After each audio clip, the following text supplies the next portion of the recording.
Discover PowerShell. Welcome to another session where I'd like to talk about modules and sessions. First we'll begin by creating a script module. Then we'll create a function to create functions. And we'll then create a session module, which would be a module generated on a remote computer, remote server. So a question came up at work about how would one get all your custom functions from your local machine that you've tested out and have those executed on a remote server. Well, one way that you would do that is you would start off with like an invoke command, and that supports a script block. So you could, define your function in there, or you could do a file path, which would reference a single file, and so you could have, a number of functions defined in there, and then you execute it, and boom, it's in the session, assuming that you've also used the session parameter. Well, that's nice, but for the most case, you can't really organize functions in a single script file. And if you have, let's say, developer A creates a module that has all their functions in it, and then developer B doesn't have a module but just has a script file with a bunch of functions defined in it, there's got to be a way to bring them all together and then have that available in the other session in a very simple manner. So what we're going to do is create a new module, and we'll begin by defining our module path, which you can have it in the System32 directory. I don't recommend it. That's for Microsoft modules or digitally signed modules. I throw those there. However, I'm going to create it in my Documents directory under a folder called Windows PowerShell. So if you've created a custom profile for your console for the ISE, you would already know about this directory. It's under my my Documents or Documents, and then in the Windows PowerShell folder would have the profile PS1 or whatever name you gave it. So in the Windows PowerShell folder, there's a modules directory, and that tells PowerShell there are modules defined in this folder. Go look at them, and that helps with PowerShell version 3, the auto discovery of modules.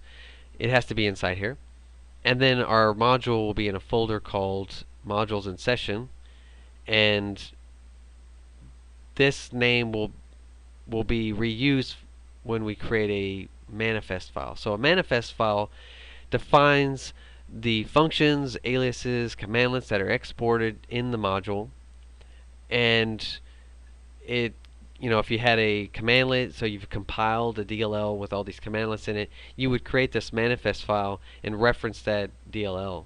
And then when the module is loaded in PowerShell, in the PowerShell session, then it would retrieve the DLL and export whatever is defined in there. And then we're going to create a module file, which is, in my thought, a root level file that you can define variables that you use across the board for all your functions or all the files that you've created in this module. If you want to reference some well-known variable, you could define it in this PSM1 file. So as we go through, I'll show more about that. So to start off with, we'll create the directory. So you see Windows PowerShell, modules, modules in session. Then we're going to create our manifest file. And if we check it out, as you can see, it has just a bunch of details about the module that we've created. So for example, you could create a command prefix for everything that's exported. So let's say you've created a function called getProcess. Well, that would obviously clash with the built-in getProcess. So your default prefix could contain some, let's say you had a two letters that you wanted to prefix, so you could call it get dash my process. Well, then that would make it unique. So what we're going to do first is we're going to create a root level module, and in order to do that, we'll have to get rid of that comment, and we'll have to create the file, obviously. I don't know what it's doing. I don't know why it does that. So now we have our PSM1 file.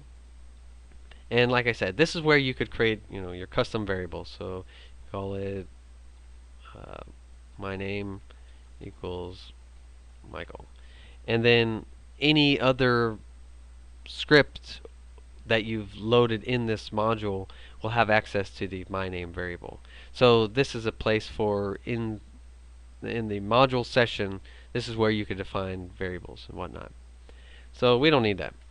If you saw my last video on splatting, this is where you could do the PS default parameters hash table. You could throw that in here, let's say for sending emails, and then any function that you write that needs to send an email, it could get its values from this guy right here that you've defined in the module. So once again, that's just a useful thing to do. So just for this example, I'm going to create a function called getFunction, and I want this to accept a name for an existing function. And well, then now the question is, well, how do you get the definition of a function? How do you create a function using this function? Well, let's jump back and let's experiment with the get command. So get command obviously takes a name parameter, and this doesn't tell me anything about what it returns. So I want to review the full list of details. So if I go through, okay, it accepts a command type, so I could filter by an alias name. So here it says alias, or I could do commandlets, functions. That's a good thing to know. Like I said, it accepts the name. It can accept one to many, and the input is a string, and the output is a command info. So it looks like there are different types depending on what the command is. So if we were to bring back a function, it would bring back a function info, which apparently inherits from command info. So let's test that out real quick.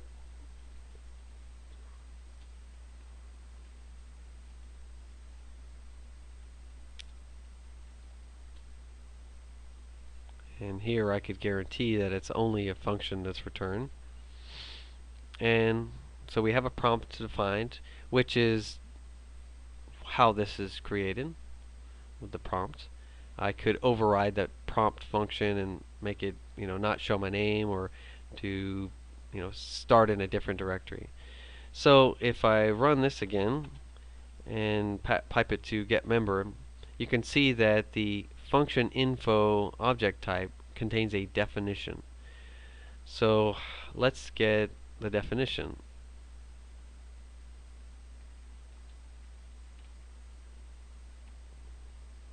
And the definition is just a bunch of text. Now, as we can see, this would be the contents of a function, but doesn't wrap this in a function keyword with the name prompt and the curly braces. It doesn't have any of that. So we're going to have to create that ourselves. So let's jump back here, and I want to save the command to a variable. And once again, I want to filter out, make sure that I'm only getting back functions. And then I want to get the definition.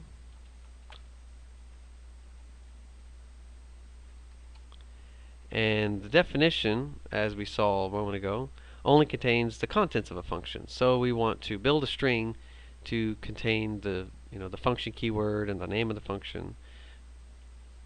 So I'll create a new variable for the code, and we'll start off with saying function, and then the name, and a curly brace, and then we'll end that with curly brace. Alright, and then now that we know definition contains some function code, then I'll put the definition here. And we want our function to output that text, so I'll go ahead and do it this way. Now, as you can see, I've got it defined in my PSM1 file, but I find these complicated to work with in terms of testing. Uh, as you can see, there is no way to run that piece of code. It's not in a PS1 file, so I can't do anything. If I jump to here, you can see that I can run the script. So in order to test it out, I'd have to do run selection. And if I do get function and prompt, now we can see that our code is wrapped in the curly braces, which are necessary to define the function. So it's just a very simple function. Just find the function command and then build a string that contains this. Okay. Well, you might be wondering, well, why would I want to work with a function in as a text or a string? Well, there's a invoke expression which takes a string, and then I can have whatever code I want. So, for example, I could do get process, and then it executes that. So this is how the magic will happen further down the road. So jumping back, so I've got my function defined, and I can go to the manifest file, and I can say that I want to.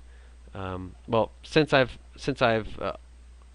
already put this in the PSM1 file, then I would need to say that I want to export that module file, the module in session.psm1.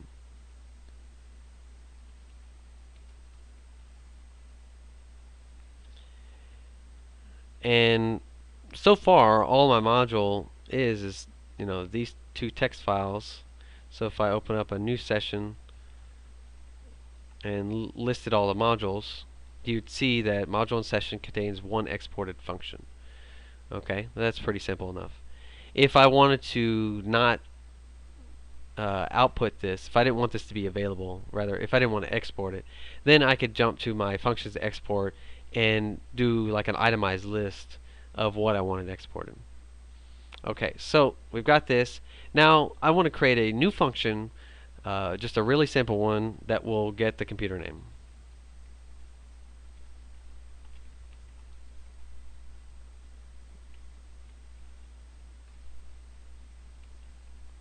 Okay, that's all it does. And I want to save it in here. I'll get computer name.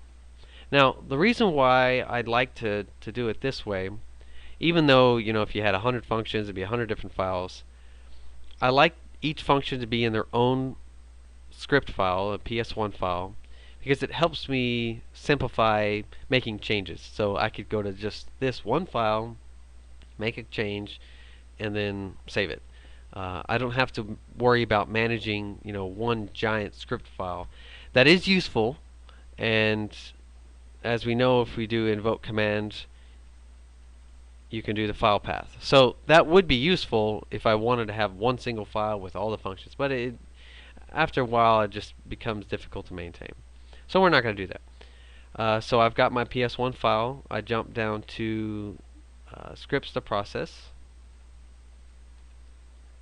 and this is a comma delimit, not a comma delimit list. It is yes, it is a comma delimit list. It's an array. So I want to reference a relative path. So we're going to call it get computer name. And then if I go back to here, now you can see that computer name is exported. And let's see, I could go back to the functions to export and then say I only wanted, well, as you can see, it's a star, which is the wildcard to bring back all functions, but I don't really want to do it that way. I want to do just the get computer name. So it's a little bit more tedious to do this, but I can create an array instead and then just say which function I want to export. So if I ran this again, then now you can see the get function is exported. That get function isn't necessary when I'm already working in a session. It was only for the purpose of getting the functions that I have locally. So that's why I went ahead and hit it. Okay, so we've got that. We've got our new computer name function, and let's test it out. So I could import the module, module in session.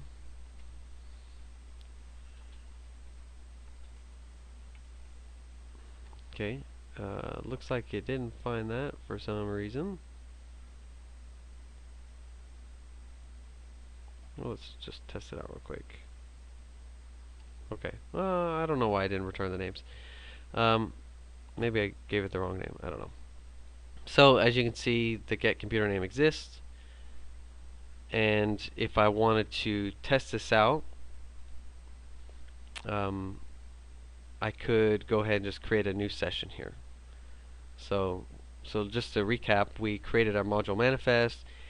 We added to scripts to process, so get computer name was in that, and we have our function to create functions. And if I wanted to now get this function into the session, well, I'd have to create another function to do that. So let's go ahead and create that other function. So we're going to call it new module in session,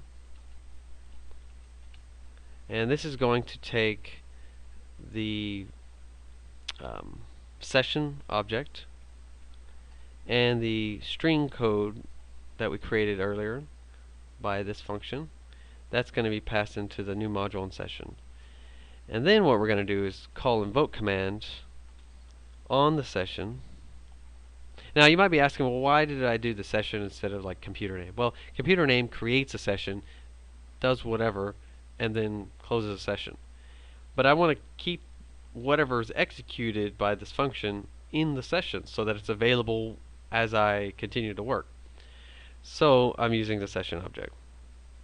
And then I create a script block.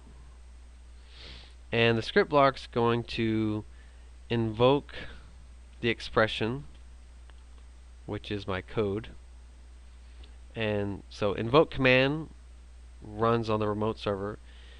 Invoke expression is running on the remote server because of the invoke command. And then I want to create a module. So in order to do that, give it a name, and I'll just hard code it, module in session.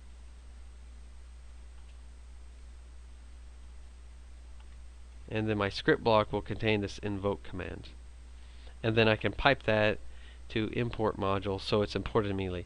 The interesting thing is that this new module in session, when it returns, the new module code right here would return a module, but it's in the session, and it's relative to that being in that session, it wouldn't be something I could access locally.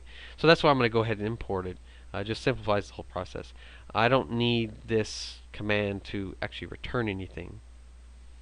And I guess to guarantee that, you could do out null, and then it will just create the new module in session, but not output anything to the console.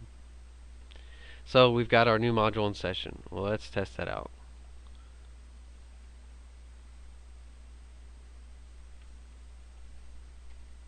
Okay, it can't find it, so we'd have to import it. Let's try it again. Oh, still can't find it. Let's see.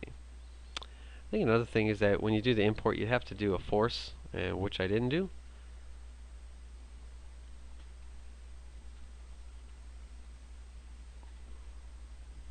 I don't know why it's not doing that.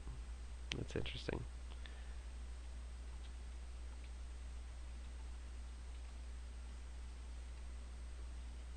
Let's go back here. Oh! Once again, I have fooled myself. So I've said I only wanted that one function to be exported. So let's add that real quick. New module in session. Okay. Let's see if I can get this right.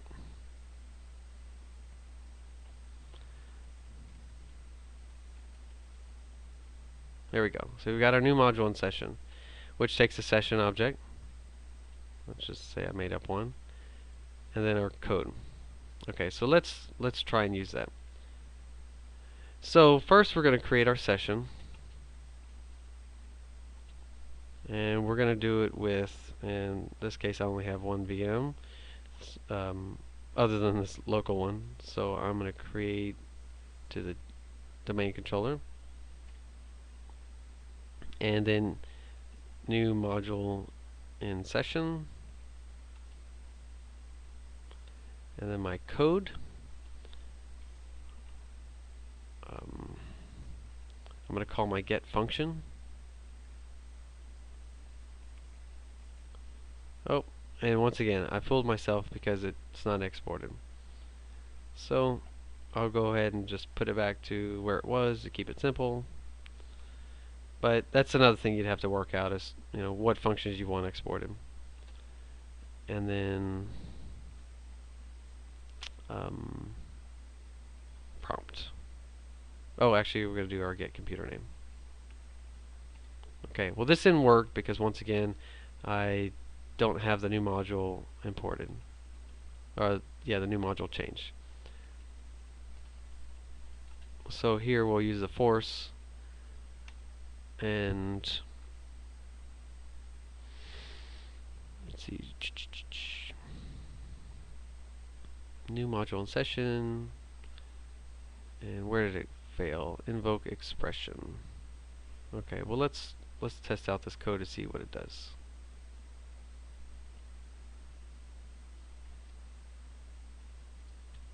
Okay, that worked properly. So we'll go back here to our module, invoke. Oh, okay. So what I did here was I did not use the param on the script block, where you could do, an argument list. However, I should be able to do that.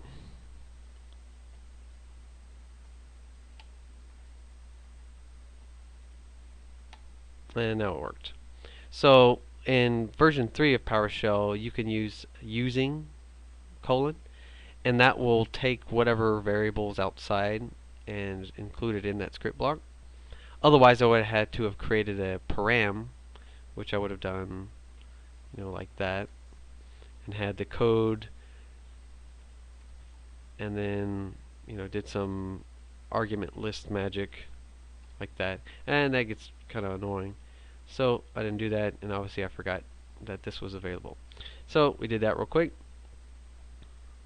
And if I do invoke command on the session, and my script block is I want to get all the commands from the module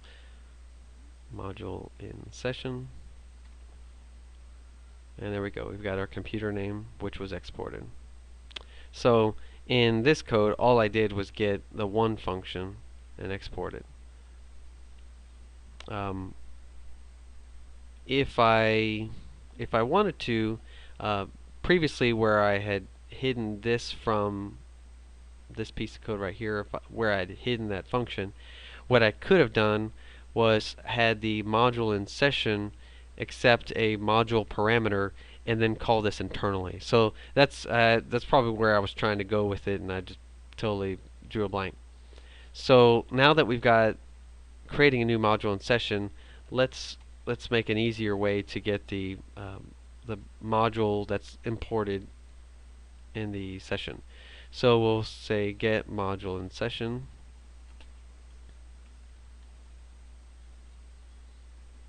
and we'll take a session parameter,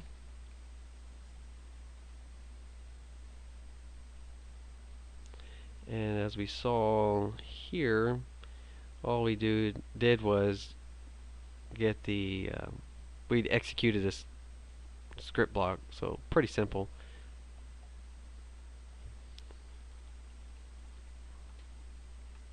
Pass in the session, execute the script block, and since we have it hard-coded here, we'll just hard-code it.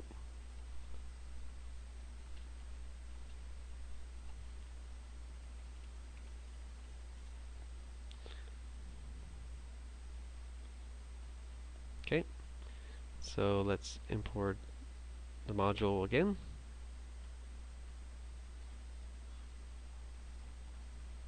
Module in session, we're going to pass in the session, and then ta-da! Okay, so now we have two, which probably isn't a good thing. But in this example, it doesn't really matter. So what you'd want to do further on is just figure out, okay, make sure that the module doesn't exist, and if it does, you override it, you replace it. But that's beyond this demo right now. So as we saw, we created a new module called module in session. We created the manifest file, which contains a description about the root module and what scripts are the alias or the function or the commandlet or the DLL that's loaded. That's where you would define that. One example would be if you were using PowerShell version 2, you wouldn't have a way to zip up a file. So one example would be to use the third-party library, the IC Sharp DLL that does it's like sharp zip lib, something like that, and you would reference that in the manifest file. And let's see if I can figure out where it's at. Required assemblies, you would reference that, and then in your function you would execute whatever code you needed to. So moving on, we created a module file which has some functions defined here. These are functions that I don't want to be exported, so putting it here is probably fine. But anything that I want to export or anything I want to easily maintain, I created in my PS1 file, and I put it in here so it's easy to test. So you could go back and say, well, I'd rather these be in the PS1 so they're easier to test. And we've added that PS1 file to the scripts to process. So what will happen is when this module is loaded, it will look at this variable and say, hey, anything that's inside here, execute it. And so then the function or functions that are defined in this file will then appear in the session. And I could go and tweak any of these variables if I wanted to. And as I said, we created our function to create functions. We added to the manifest here, and we've created a new session which will contain all the functions that are loaded, and then we've tested it out. And if I go back here, one other thing that you could have done here is I could further enhance this get function to accept pipeline input, and then you could call the get command like we did this guy right here. We could call this, then get all the functions, pass it to get function, and then it would generate one giant string. Alright, I hope this was helpful, and sorry for all the mistakes and the confusion. Once again, I'm learning PowerShell, and as I'm learning it, I'm trying to help other people, and I hope that you were helped by this video. If you have any questions, feel free to comment or find a way to contact me, whether it be Google Plus or through YouTube. Thank you and have a great day.